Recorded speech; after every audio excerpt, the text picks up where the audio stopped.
Akibat pipa bocor yang sudah terjadi sejak tahun 2024, sebanyak 7 kecamatan di Kota Palembang akan mengalami pemadaman distribusi air bersih dengan estimasi normalisasi dalam waktu 2 kali 24 jam.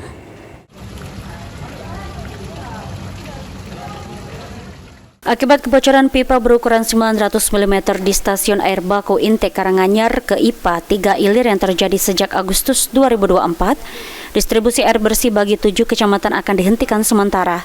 Hal tersebut diungkapkan oleh Direktur Operasional Perumda Tirtamusi Palembang Rahmat.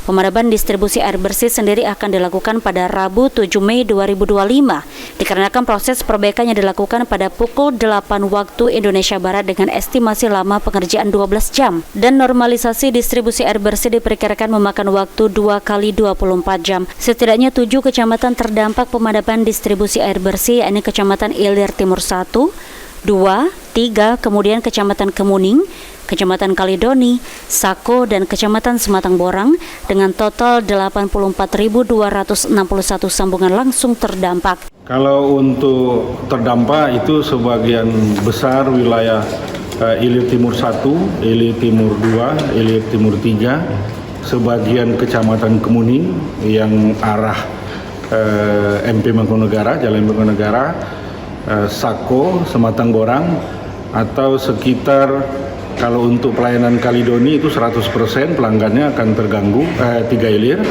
sedangkan Kalidoni sekitar 90% dan wilayah Sako sekitar 30% pelanggannya akan terganggu.